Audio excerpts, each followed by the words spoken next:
So for those joining us who aren't aware of or are familiar with Hiakai, Hiakai is a collective of people. We're here to address the root causes of food-related poverty and working together to create a food-secure Aotearoa.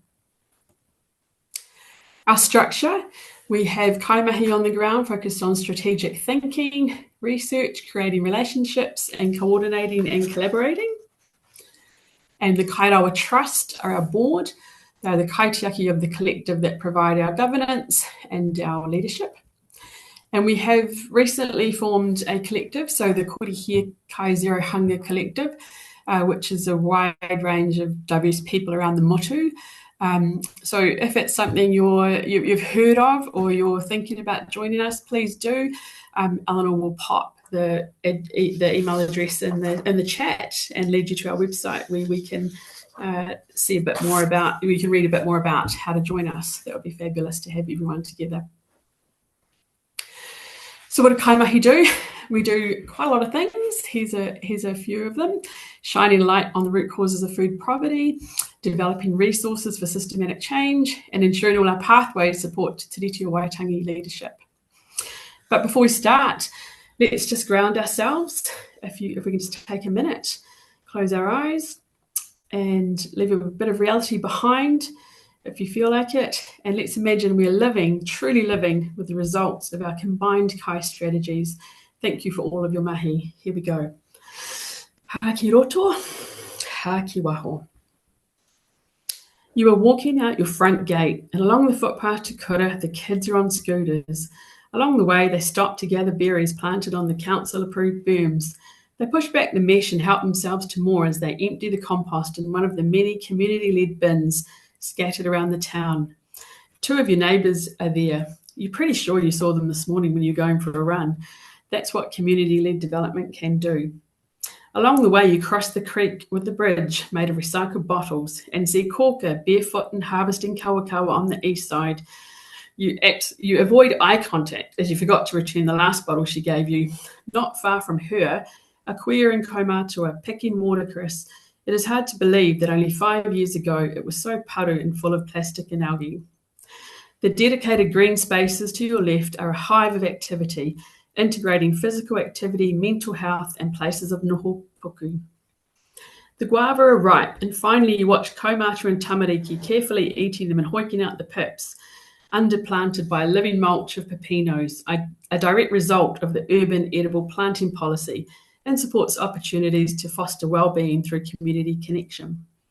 Nearly at kura, the walking bus catches you up as toddlers ramble between your legs. Gosh, it wasn't that long ago that cars were banned from the streets to make way for pedestrians and easy access. Thank goodness the local authorities finally approved the carbon plan, which prioritised connections and wharetapawha over productivity. In the distance, the electric bus arrives. With the introduction of the 4-day week, there are more hands for Manaaki in the community, and people have the opportunity to participate more meaningfully in their chosen areas of expertise and put some time where it is needed the most, supporting reading discovery, going to kura, or helping out at the local biodiversity areas. The pataka kai is laden with preserves, and you mihi to it as you can finally get rid of those Fijoa chutney that your neighbours keep dropping off. Luckily, there's no label on it, so you won't be recognised from when you load the shelves. Grabbing an apple to eat on the way, you remember that once upon a time, these pataka kai were littered with white bread and white rolls from someplace, but you can't remember what it was. It was huge, but they don't exist anymore. But they used to have huge car parks, which are now turned into allotments and encourage fresh-growing veggies and fruits. Across the road where the food bank used to be is a communal community kitchen, where each week meals are encouraged together and distributed, as well as compost, preserves, and increases our ability to connect. You drop the tamariki at kura and head back down the road to catch the electric bus. Free transport means more money in the budget for spending at the mandatory territorial markets. These have been legislated and are a requirement of each area. Our food supply is a community-led, independent and collaborative. Our community, in partnership with mana whenua, can spearhead a sustainable food system. You feel like you are living the dream. So I just wanted to thank everybody, because Most of those kupu came from all the Kai strategy plans, declarations, and policy documents that you've all sent in. So I really want to acknowledge that combined dream is what's possible, and that's what you've all fed into. Share your screen. What? Do you want to share your screen? Has it not been shared? Oh, shit. I don't know how to do that, Jenny. I thought it was being shared.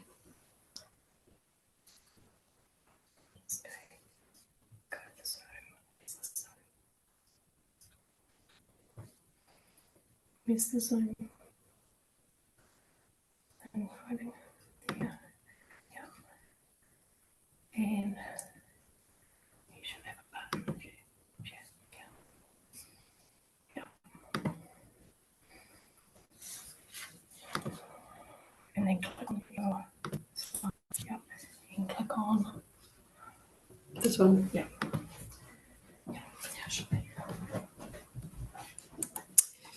Whānau, I'm so sorry. Very computer illiterate here. I'm so sorry for that. I'm going to start where we finished. So these are the plans. These are the plans that you've all sent in at the request of Kore Hiakai to try and put all these strategies together. So thank you for sending in those plans. In the chat, if you don't mind, if you can pop in the chat, what did you notice in your community that made this work feel necessary? Some of the questions we had asked at Kore Hiakai are, what are the good strategies? Which one should I use as a template? And where do I find them? And so our response to that is always, all of them are amazing. All of them are great. And they're so super useful because they're being developed by the communities in mind. So our plan at Kore Hiakai is to produce a map of Aotearoa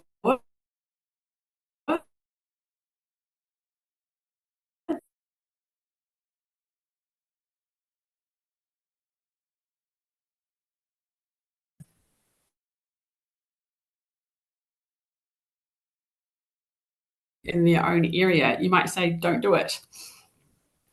So some of the Kai strategies that we've been looking at and what's been coming through them is a desperate need to move from food insecurity to food security. And what are those opportunities that allow us to do that? There's a lot of questions coming through, sorry. What has this journey taught you about power, equity, or systems change? And so reading the Kai strategies, there is a lot of information about how do we bring our most vulnerable to the table? How do we make space for them? And so just a question for everyone in the chat. What we've found is emerging is a desperate need for kotahitanga and rangatiratanga, a strong desire to shorten distances between food producers and consumers, and all of the plans encourage wider holistic approaches that are more than just Kai. A lot of them have acknowledged mahina Kai protection and education, and strategies are acknowledging that, ngā mihi. There are also massive opportunities to relook at our power structures and leadership, the crucial leadership that is messy and often when we move to a place of discomfort, it's a feature of dismantling dominant systems. And this is what we want. We want to sit in the discomfort because the next stage is transformation. We can't be change makers if we're depleted. And so please, everyone, look after yourselves, have your supervision, vent and heal and keep going. A lot of the messages in the Kai strategies are directed at those who influence our agricultural, food and nutrition policies. And so there's some really good advice that have been developed from communities there. And we know cultural shifts have definitely occurred because there are different people at the table now. Another last question. What is the moment that made you feel, yes, this is why we do this? There's so much passion and inspiration coming through those plans. And every single person that I meet is enacting those plans and moving forward to make sure that there is a food secure Aotearoa. You might not know it, but your impact will be felt by someone you don't know. And through kotahitanga we can gather, through rangatiratanga we can move out of the way. Ngā mihi kia koutou. So I'm going to hand it over to Murray now from Environment Network Manawatū, who's joined us. Thank you for joining us. I know things are a bit tough at home at the moment, so kia ora, Murray. I'll hand it over to you now. Cool. Ngā mihi kia koe moko. And yeah, it's just the flu season, as many of you might know. My daughter just got confirmed with influenza A this morning, so lucky it's that and not something worse. So she's just in bed. So if I have to pop out for a moment, it might just be to go and tautoko her. So ko waiau, ko Māori toko ingoa karanga, no tauranga moana aho, ko Ngāti Pākehā toko iwi, ingeri kei te noho au I papa oia and nainei. So kia ora everyone, my nickname is Morri, my given name is Daniel Morrimire. I grew up in Te Puna, a little suburb of Tauranga, but now I live with my wife and family here in the wonderful Papa Oia, Palmerston North, and I'm lucky enough to be the coordinator of the Manawatū Food Action Network, which is part of Environment Network Manawatū. Yeah, and I was very thank you so much, Moko, for organising today and bringing such a wonderful group of people. I know there's a few faces I've recognised here already. Sorry, Rabina, for stealing Diane from you, from down there up in North Island. She's my colleague now, so that's some wonderful news. It's a small world, really, isn't it? So in terms of food strategies, I suppose I'm lucky enough that in Mairohi we've got a number of different strategies that have come about from a number of different reasons, and have had a number of different organisations involved. So I thought I'll just give you a very quick overview of some of those strategies, how they've come about, the purpose of them, and then open it up to any questions that you might have. So I suppose first and foremost, within my own organisation, Environment Network Manawatū, our kaupapa is that we're a membership-led organisation. So we have over 65 member groups, which are often quite small groups, not-for-profits that are doing really great work around the kaupapa of the environment. So one of the things that we did was we created a kind of like a vision for our food, our environment, which was part of our group. And this was something that our members all were informed about, got the chance to give feedback to do iterative emendations to it until we got to a point where everyone was happy and our group signed it. So that was kind of, in terms of the purpose of that, I suppose with our organisation, because we are quite diverse and we've got a lot of member groups, we really had to be, I suppose in some ways, quite high up thinking. So rather than specific actions, it was more around kind of what was the vision and what was the underlying kaupapa. And so I'm just going to see if I can share some of what I've got here with you. So, Environment Network Manawatū. So, a tātou kai me tō tātou taiao. So it's about our food and our environment. Because our organisation is an environmental-led organisation, obviously creating food in ways that were conducive to looking after environment were really key in terms of our kaupapa and our strategy. Again, our vision here, and I probably won't dwell on this, but I'm very happy to put a link up to this. It's available on our website, and I can put a link in the notes when I've got a little bit more time after I finish talking for anyone who'd like to look at it more in depth. So I suppose our vision statement arises from our collective aspirations, and we have some quite strong wording in there to do with the pillars or the po, and what our and in terms of food, enhancing our regional food ecology. So one is acknowledging traditional food cultures. Two is making sure that food production is tied in with regional ecology. So producing food in ways that look after te taiao. Approaches to growing and harvesting food that honour soil, water, air and biodiversity. Po mauri, appropriate energy and resource use to respect the spirit and integrity of life. And po oha oha economy. Apologies, I've got a couple of crazy kuri behind me who are running around chasing each other for a bit of light entertainment. Po oho oho economy. So again, looking at ways we can connect regional growers and eaters and support local livelihoods. And lastly, po tangata tiaki. Education and culture change is key for the future. So these are some really important concepts that that we spent a lot of time developing the wording for, and end up, as I say, kind of collectively bringing about this vision in the statement that we've got here. So that's one, and I think that was probably the first kind of kai strategy in our region that was kind of developed. Moving on to a different one, again within our region, I'm part of a group called Aura Connect, which is a group of different organisations within a particular postcode area of Palmerston North, the 4412. And so a few years ago, during the beginning of COVID, and this was before I was in my role here, so big acknowledgements to my predecessors in my role and other people who are involved. I don't know all of their names, but they were the ones who put in the work there. So we were lucky enough to get some funding through MSD in terms of the Food Secure Communities funding, and part of this was in developing what we called the 4412 Kai Resilience Strategy.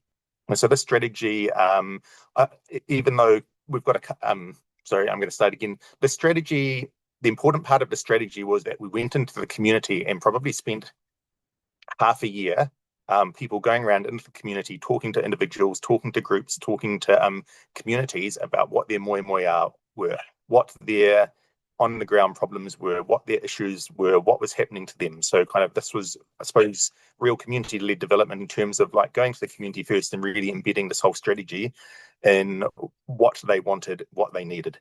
And so we were lucky enough, we had some people who managed to collate all this information and put it into a really nice document, which is called the Kai Resilience 4412 Strategy. So that was a document that was meant to inform the work in this area in terms of reducing food poverty and uplifting the community there. So I suppose in terms of what happened next, how did it go? Was it effective? For us, it was very effective for the first couple of years. It really helped inform our work, where to put our efforts, and gave us some structure. Unfortunately, like all organisations, we ran into the point where funding ran out. We did have a coordinator specifically for that program. Unfortunately, the funding for them ran out probably about 3 years ago now. We were unable to continue secured funding for that. So that strategy is kind of sat there as a background document for, I'd say, the last couple of years, but we haven't really been able to have any I suppose any time for people put in to really kind of look at it. And I was talking to our group the other day. I'm still part of that squad, and we're still doing mahi around that area, and we're still, I suppose you could say, supporting a lot of the initiatives and ideas that were identified in that strategy, but we just haven't got some of that kind of background support to kind of check where we are and what we're doing with that. So that's something that we're going to try and get back into now. We're going to try and collectively put together a bit of a proposal to do the kind of the halftime analysis of that strategy, see where we're at now, how we've done, and where to next. I suppose the third strategy in our region that we've been quite heavily involved in was the one that at the beginning of the year was adopted by the Palmerston North City Council. So this strategy was one that was, I would say, really pushed for by the community.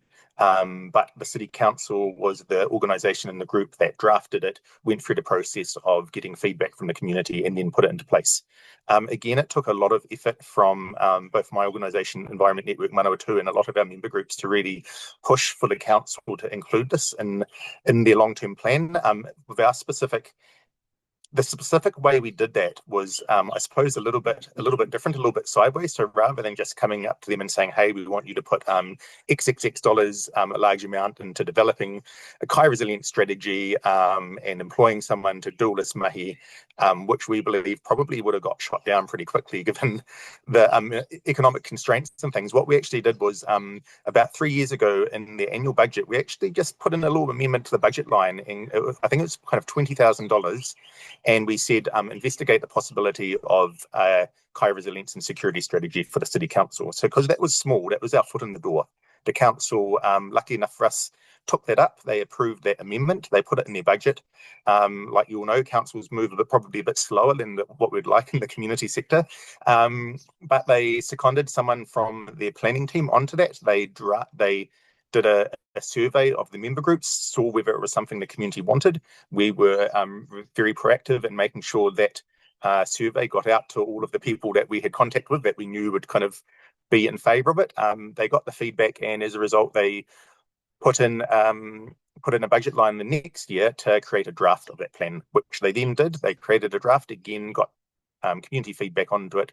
They presented it to the City Council Environmental Subcommittee, who passed it, which is something that, to be honest, 4 years ago, no one ever thought would have happened, but it was just the incremental steps of kind of knowing what to do, what to do when, and the kind of right ways of doing it, and the right kind of amount of push to get to getting it there.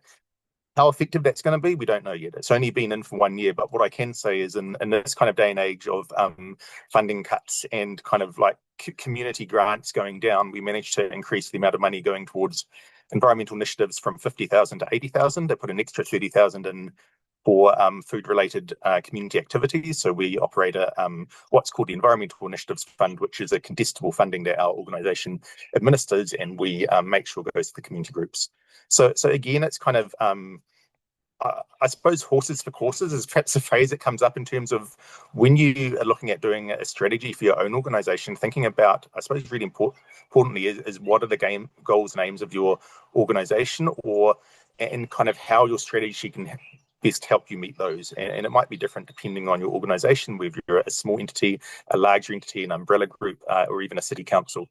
So that's my kōrero. I don't want to go on and on about it, but I'm really happy to kind of be here to answer any questions if anyone has any, or to follow up on the chat. But I'll hoatu ki te rākau kōrero kia moko to carry on with this. And thank you so much for letting me speak.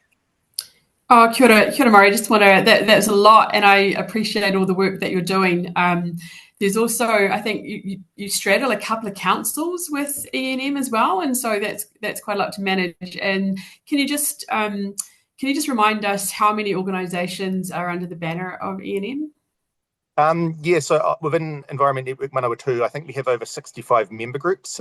So that's kind of like official groups who have signed up to be kind of to be our membership, and so that's kind of official process that has to go through. Any new members have to get approval by the existing members to join up. But other than that, we actually we collaborate with a huge number of organisations. We don't really have a limit in terms of, I suppose, our limit. Geographically, we say we are the Manawatū River catchment, and so for any of you geologists out there who might know that the ranges that divide us from the eastern side of the Lower North Island are quite unique. They have a river that runs through them. The Manawatū River runs from east to west through the ranges. So actually our catchment runs from, I'd say, probably Bulls area south of Whanganui down to Foxton, across to, again, including Palmerston North, Fielding, and then over to Woodville, Dannyburg, and some of the other regions on the other side of the ranges there. So we're quite a large region geographically. We work with the Palmerston North City Council as probably the main local council entity we work with, but we also work with Horizons, which is the regional council. We work with the Tautoko District Council, and also we've been working with the whenua District Council too. So yeah, there are definitely a range of organisations, or councils that we deal with, as well as organisations. Thank you. I really appreciate the work you're doing, and I had the pleasure of spending some time with you recently in Palmerston North, so got to witness that firsthand. So I hope you're looking after yourself, and ka piki te ora ki tō tamihine. Kia ora, kia ora. Kia ora moko. Now I'd like to hand it over to a good friend, Tara. Tara is currently working at the City Mission, and she is the GM of Food Security, from food parcels to kaimotuhake. And she also founded Rākau Tautoko in about 2016, I think it was. No mai haramai, no mai hoki mai, Tara. Kei a koe te Rākau. Kia ora ihoa. Ngā mihi moko, appreciate that, and awesome to connect, Murray, and hear from you, so thank you. Ngā mihi for your kōrero as well. Ko waia ko Waikato tainui, me Ngāti Paua, tōku iwi, e noho ana ahau ki tamaki makaurau ana nei, au ko te tu mua ke tuarikai, or ki te tapui atawhai. So I am, my name is Tara. I am predominantly Waikato tainui and Ngāti Paua, and I live in Tamaki Makaurau in Auckland, and I am the GM of Food Security at Auckland City Mission. And I'm also the Managing Director of Rākau Tautoko. So I thought I'd share with you today a little bit about both of those, and frame that in our in a wider systems kōrero as well. So one thing to think about is around systems is that the system for food is currently working exactly how it was designed to do. So if we consider that Aotearoa is set up and created to have a free market economic system, and food is within that market. That's been created and developed in that since colonisation. So that has been the way that we have been working since the 1800s and moving through. but that's not traditionally how we Aotearoa was set up and was running and developed from the Indigenous people, which is Māori, which is my whakapapa, and many others. So that is the important to centre in that, to understand what we could do from here on. So if we have an understanding that currently we're in a free market economic system, and currently our food is being bought and sold, and that is that is the major drive for that. What could it look like if we were to change that system and shift it and grow it in different ways? And so having that as a different mindset and focusing on that mindset, I'm hopeful that we will be able to collectively shift our strategies towards that process and that way of working. So thinking about all that, I set up Tautoko in around about 2016, I think it was. I think you're right. Well, I actually should probably go and check that out myself. To respond to our communities and respond to our needs in our community. And food became very, very quickly an important part of that journey, because our families were crying out for need around food. And we first started out with food more closely just before COVID, and then continued on through COVID with food parcels. After COVID, we made a very firm and decisive decision that actually we wanted to work further into kai sovereignty rather than kai parcels. And the reason for that was because we wanted to grow our Indigenous knowledges and grow our opportunities for our whānau to develop their options for autonomy in kai.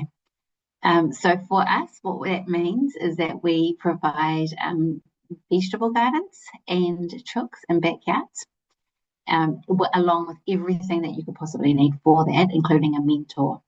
So our whānau receive a whole plot.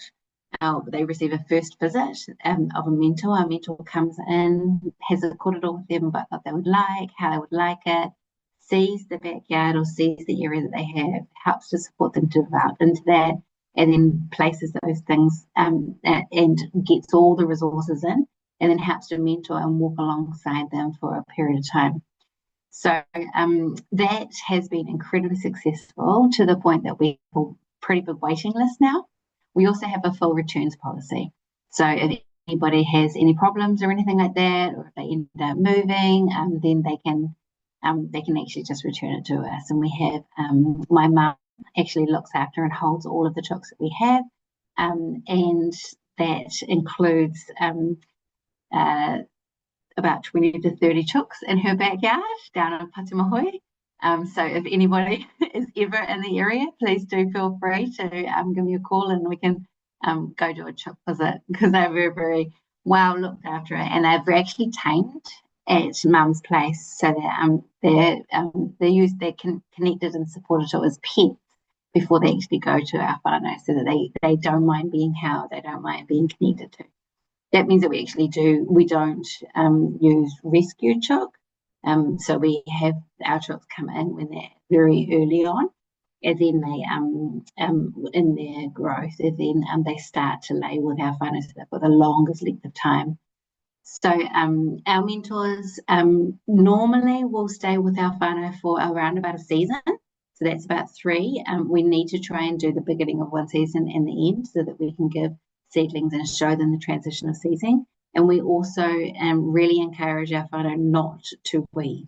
So we're really supportive of our whānau to enable our whatever we plant in to actually sprout and seed, and then our seeds to drop, and then see the natural progression. So we encourage for our gardening part, but our whānau actually just watch and see how things go, and harvest as per need.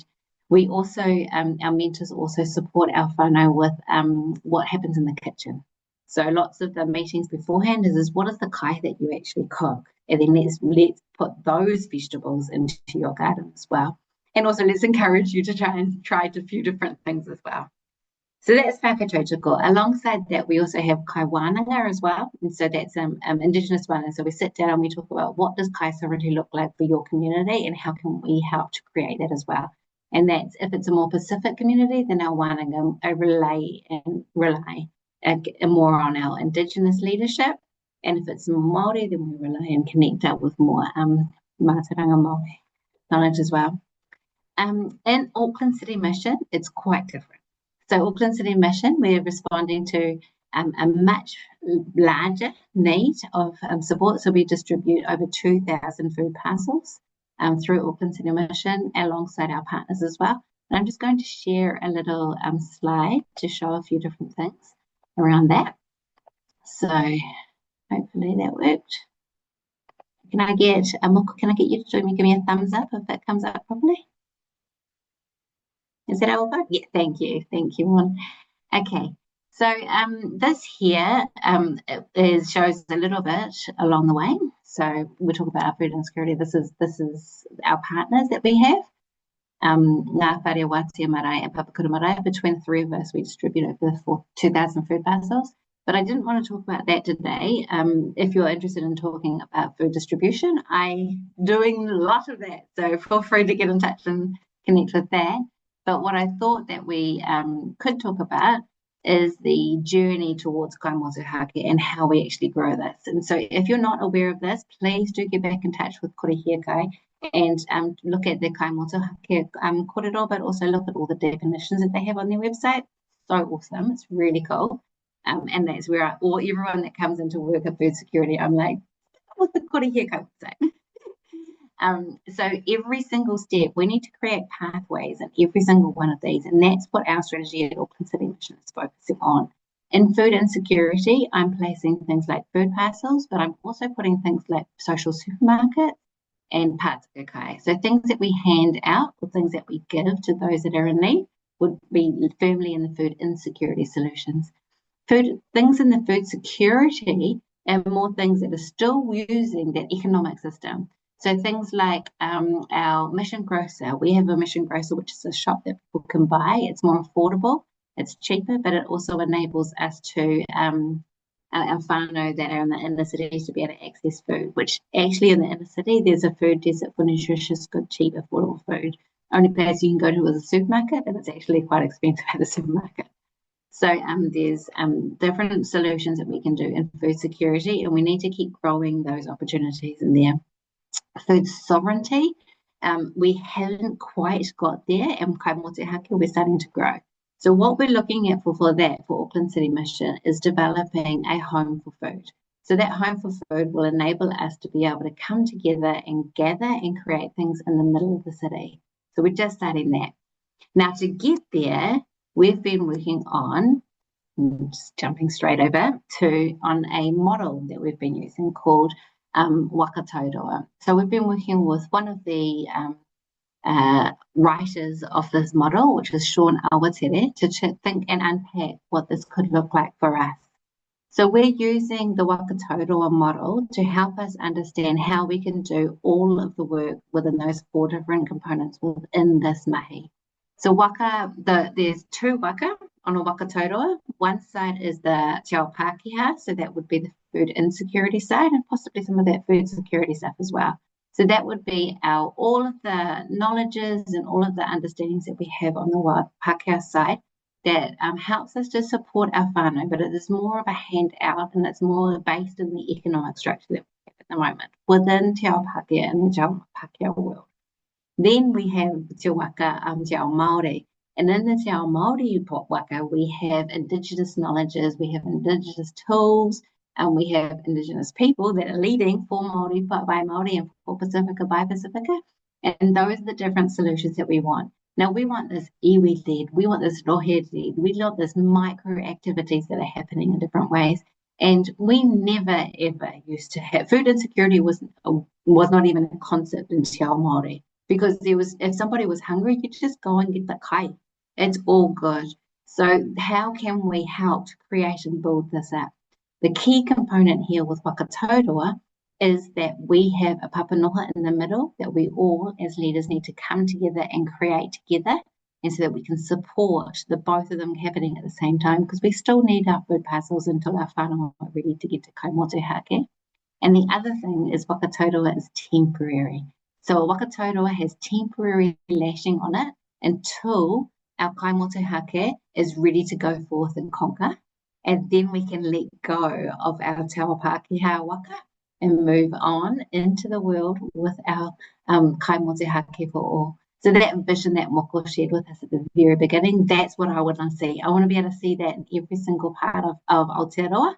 And I believe that the waka Māori, kaimotuhake, is the way that we're going to be able to get there. So we're embedding this into our home for food. We're embedding and creating the foundation of everything we do in all of our strategy. And yes, of course, we need te ao Pākehā at the moment. Doesn't mean we're going to need it in a couple of generations. So that's my mahi, and that's what I'm doing, and that's my wero to try and get things done through here. And this is how I create my strategy for the mahi that I'm doing. I'm going to stop sharing, and I'm going to pass the Rākau back over to Moko so she can pass it through onto amazing Hera. Any questions, feel free. Oh, and I can also put in the chat. Thank you, Tara. That's that's so beautiful that you shared that with us. I've never really wanted to live in Auckland, but I would like to live next to you, and I'd like some mentoring, and I definitely want some more chickens because I really miss my chickens. So that would be the only reason I'd want to come and live in Auckland, is to be close to you and to my heart and my access. Part of that. So thank you for sharing that. We've got a couple of questions which I'm just going to put to you now. So one of the questions is, how long does the mentoring, how long do you mentor someone for? Do they stay supporting them, or does this vary case to case? Could you just talk a little bit about that, please? Yeah, so we do, our mentors, because we have a very big wait list, we do at least one season, so that's 3 months. But what we also have is we have a Facebook group. It's closed, and so it's only for whānau that have gone through our program, and then they can jump onto that. And then we also have an open page. So our lead mentor is my mum, and she has a Facebook page that everyone can go and join, and that's called Patchwork Gardens, the Patchwork Gardens. And so the Patchwork Gardens actually puts up lots and lots of tips about different things, like what happens if your chook gets hurt. So if they get a broken foot, or what happens if they start getting worms, or all of those things. So the Patchwork Gardens Facebook page puts lots of different things up of problems that come up, and then or amazing things as well around sharing and things. And then our Facebook group helps our whānau to be able to connect with each other and share and stuff. So kind of it doesn't ever end. But the mentoring side of it is meant to be 3 months, but our mentors end up being friends with our whānau. Yeah, it's awesome. And it sounds like once you've been mentored, you're able to move in. You're able to move into a mentor yourself. So yeah, that's a really good model. I also like how you talk a lot about when you're talking. It sounds like you're not trying to interrupt the ability for food security with a food response. And so I really like the clear pathway of this is where we're at now and this is the need, but we can definitely see where we want to head through kaimotuhake. I got another question, and that's around composting. So the question is there an appetite? I'm summarising this question, Murray. Is there appetite for composting? Given that you've got the chickens and the resources from the chickens, and Belgium gave out 3 chickens per family, which reduced a lot of the food waste. But if you can just talk a little bit about the appetite for composting and what that might look like, please. Absolutely. So every single one of our whānau actually receive more of a holistic kind of approach. So they receive a fridge bag as well. No matter what you get, chooks or veggie garden, you get a fridge bag. And so that encourages our whānau to actually put vegetables into the material fridge bags that we have about 3. And that actually prolongs. I know some of our nannies used to do that. They used to have material fridge bags, so we often don't. Sometimes we use paper bags. They're okay. Material is much better. It soaks up the extra liquid in them, and that enables our vegetables to last longer in our vegetables. So that's one part. It's that longevity of vegetables in our fridge. So that's one. And then the other thing is they receive if they would like a bokashi bin.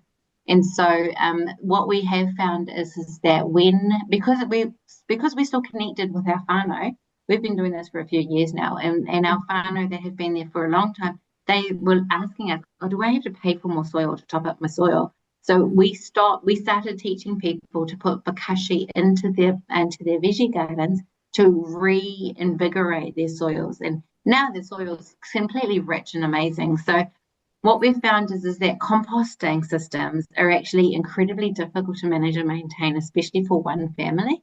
And so what we do instead is the bokashi system. And the bokashi system also, we can tweak quite a lot. Like, you don't have to pay for that sawdust. Yes, of course, it's the best thing. It's better to do that. But you actually don't. You actually can just put fermented vegetables into your garden, and it's completely fine and amazing as well. So there are a few different ways that we've worked around the needs of our whānau, because most of our whānau don't have enough money to be able to increase any supplies that they have. Yeah. Kia ora. Thank you so much, Tara. Yeah, that was beautiful. I really enjoyed, kind of using the real stories to challenge perhaps assumptions and inspire a broader vision of what kai motuhake could look like. So appreciate you and thank you for joining us. It's lovely to see you. Yeah, cool. Ka pai, ngā mihi. Okay, kia ora whānau. Thank you for all the questions in the chat. It's been a really rich conversation, and we're going to have a kōrero now with Hera. Hera is the Pōkai lead at Go Eco and project lead for Waikato Kai Challenge, where she supports the development of food systems that are connected, sustainable, and led by the needs of our whānau and our community. Hera's mahi is all about supporting whānau and hapori to reclaim their relationship with kai, with whenua, and with each other. Kei a koe e hoa, kei a koe te Rākau, Hera. Kia ora. Oh, ka tukamihi kia koe moko ki te tūwhera i tō tātou hui nei, i te ata nei, i te ahiahi nei. Me tō mahi ka hāpai tēnei kaupapa, so tēnā koe e hoa. Tēnei te mihi kia kōrua ko Mori, rawa ko Tara, mō tō karakia i te ahiahi nei. Inspired. Tēnō's inspired ahau. Ko wai ahau, no taharo, no kāwhia tōku pāpa, ko te koroha, ko aruka, ko makatu ngā marae, ko ngā timahuta ki te hauaru, te hapu. No whangaro tōku mama, ko poihakina, ko aramiro ngā marae, ko ngāti haunuku, ko ngāti mahanga, ngā hapu. No reira, no ngā tai o kupi ahau, ko Waikato te iwi, ko tainui te waka, ko whakaoterangi te wahine, ko Hera Denton tōku ingoa. Tēnā koutou katoa. Kia ora, thank you all for joining us today. Thank you to all of the people out there that are doing the mahi. I've been asked to come and kōrero about some of my mahi and what I'm doing in my space. So I'm based in the Waikato rohe. I am a member of the Waikato iwi and the Tainui waka. So all of this kōrero and this mahi is very close to my heart. And it's I'm very blessed to work alongside my people. So today I wanted to share another model, but a model that is... So I guess the background is that to acknowledge first and foremost that there are lots of plans and strategies and frameworks, and they're all really good and they all serve a purpose. And there is a lot to acknowledge that there are a lot out there. And I think nothing's better than anything else, and I'm not saying mine is better. This one was really just to organize my thoughts and kind of put things into spaces and roles to help me sort of grasp what it is that I've got myself into by taking this mahi on. And I think actually the strategies and the plans and the frameworks that already exist actually have a place within this framework. So if we actually get into what that is, you might see that for yourself. So I'm going to have a go at sharing my screen, and I'm going to karakia kinga atua that this all works as it's meant to. And that you are now seeing a screen that says Ngā Raudo Kai, a model of kai motuhake. Can I get a thumbs up? Yay! Good start. We're off to a good start, whānau. So yes, there is a framework that I have kind of created, as I said, to help me sort through all of these things. It's called Ngā Roro Kai. It is aiming towards kai motuhake, which is part of the journey that Tara just talked about. And so for me, it takes all of those steps that Tara just laid out, with the end goal being kai motuhake, food sovereignty for all. Part of my mahi and the overwhelmingness of my mahi that made me think, how am I even going to start with this?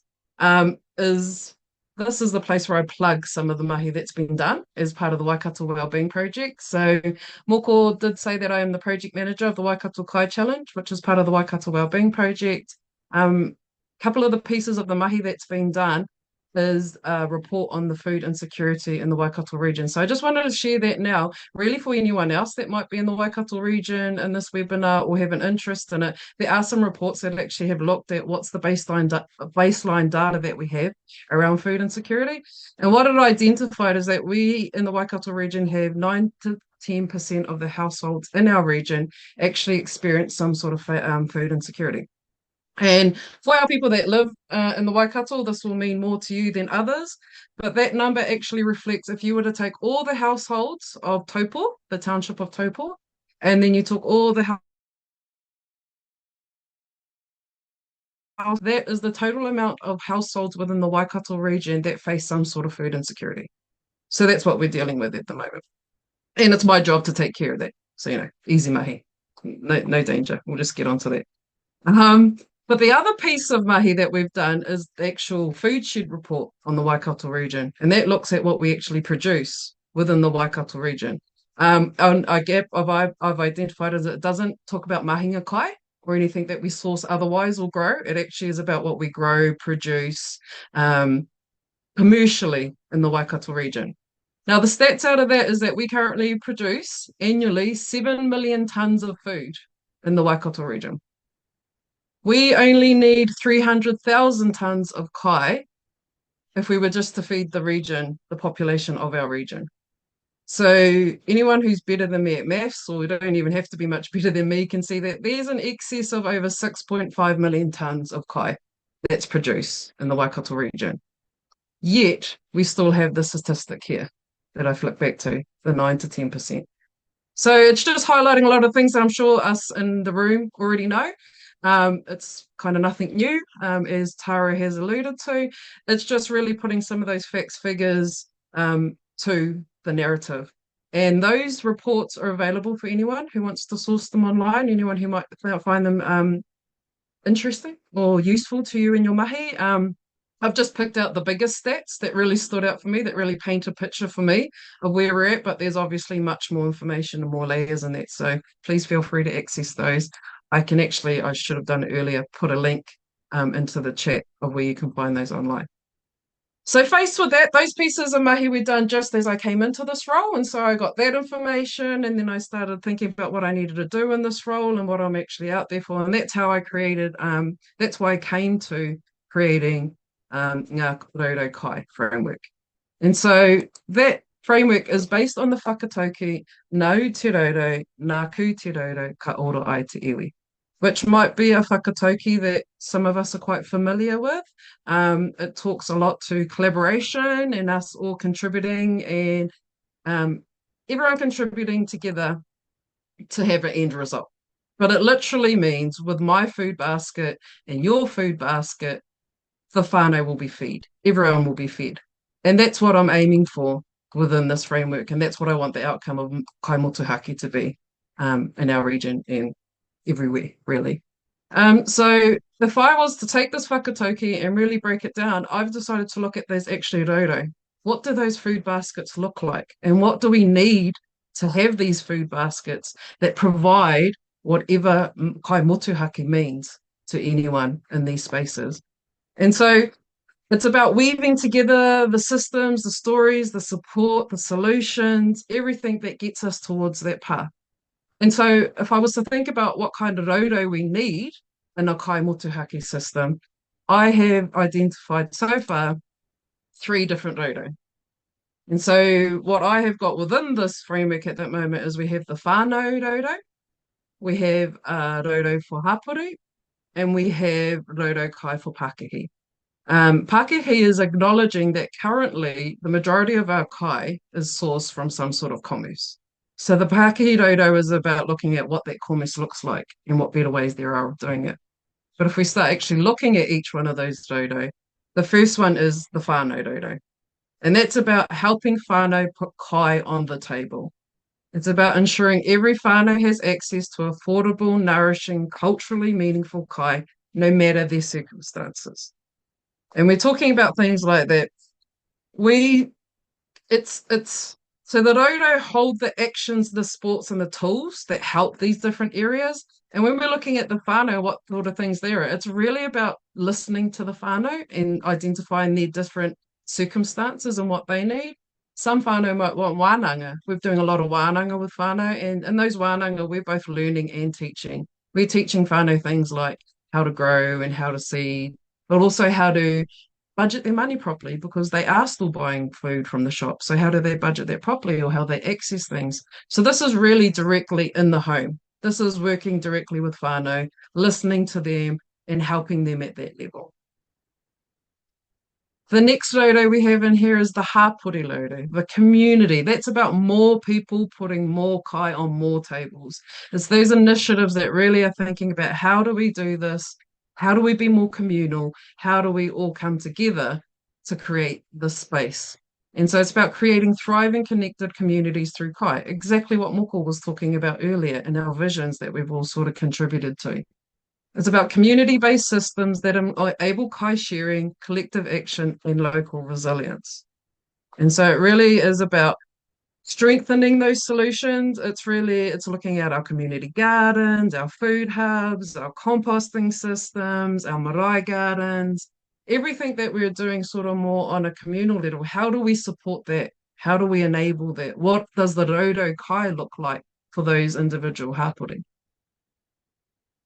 And then the third and final dodo that I've identified, and I'm open to more dodo being identified. This is just where it's being built at. This is a ever evolving kaupapa.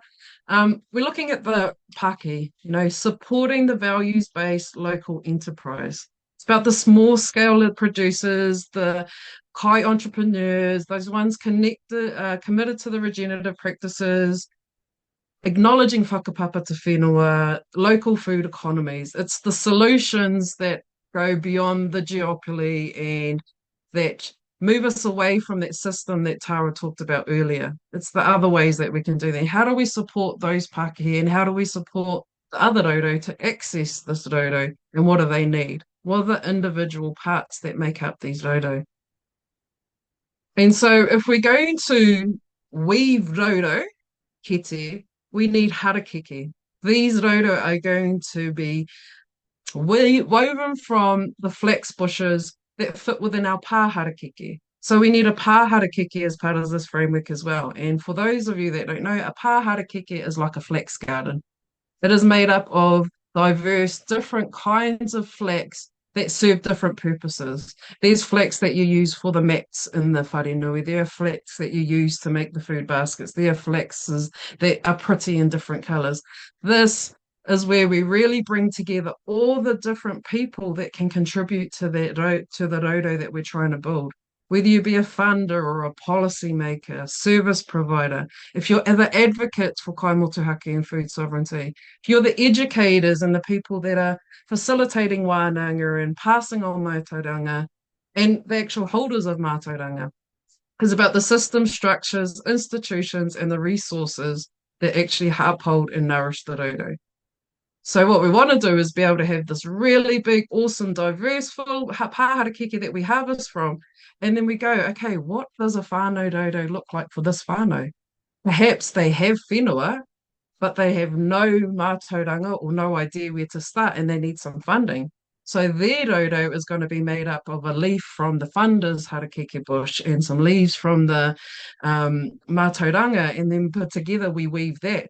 But we need to have this pā harakeke of different things to actually be able to resource from.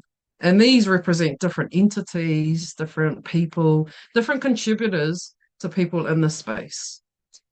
So if we've got some dodo that need to be woven and need to be constructed, And then we've got a pāharakeke of flax that we can harvest to build the roro.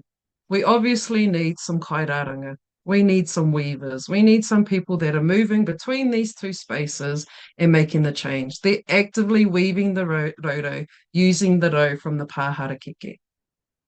And so that's the people like myself. I see myself in this role. I actually see myself in a lot of these different spaces, but they're the kaimahi. They're the people out there that are actually talking to the whānau, to the hāpuri, and to the Pākehī, and they're going back to the pāharakeke and going, this is what we need from the pāharakeke to build these roro. This is what is needed in this space. This is how you can help. But then at the same time, going from that pāharakeke space with the expertise and the knowledge of what policies look like, what funding could be, and then taking that back down to the whānau, the hāpuri, and the Pākehī. So it's really about working in that space. And like I said, this for me was identifying what role can we play. If there's these big, huge issues and there's this system that's not working and we have these goals and we have these strategies and we know what we want to achieve, it can be overwhelming. So it's like, how can we find ourselves a place in this? And so, like I said, I see all these strategies and plans. They can be in the pāharakeke. There can be a harakeke bush for all these different strategies, or the one that suits, particularly for this kaupapa. And we're able to harvest from that what helps that whānau or what that hāpuri is. And so I see myself, my mahi at the moment, as a kairaranga, is really just listening to the whānau, to the hāpuri, and to the Pākehī, and trying to figure out what it is that you need. What is it that we're actually doing? Because at the moment, the weaving is just beginning. We're really just figuring out, in a lot of ways, what needs to be done. A lot of it's a lot easier. A lot of mahi has been done, and I want to acknowledge that. So there's also that what we can attack. But for me personally, if I see my journey, I won't be building roro until I'm sure of what they look like. And then we're also trying to build up our pāharakeke. And what does our pāharakeke look like? Our pāharakeke currently might need some weeding. There might be some people in there, might be some spaces in there that have been taken up and they're not serving any purpose in the roro space. So we'll weed them out. But at the same time, we definitely need to actually is plant some new seeds. We need some new harakeke bush, and we need to nourish and nurture those harakeke bush so that they build the best rau that we can for the roro. And that's all us working together. There's also, though, I live out in the country and there's a big tractor just going past on the road. Sorry for any noise. Where was I? Oh, there's also what's my train of thought now? The pāharakeke, yes. So if you are within the pāharakeke, you actually have a job yourself to nurture that harakeke bush yourself. It's not just about, oh yeah, cool, here's some kākano, plant me in there. We need to work together to make sure that we are building the most robust harakeke bushes. They are going to be the best thing, and they are going to help solving some solutions that we're identifying down at that whānau, hāpuri, and Pākehī level.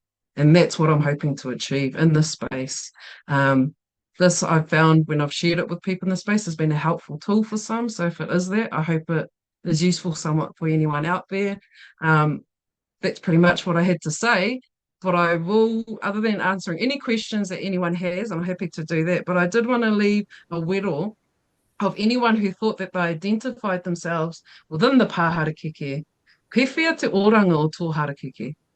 What is the health of the harakeke bush that you're hoping to contribute into the space, and what can you do to make it better? Or what can I do to help that, or any of the people in this room do to help that? So on that note, tēnā koutou, tēnā koutou, tēnā koutou katoa.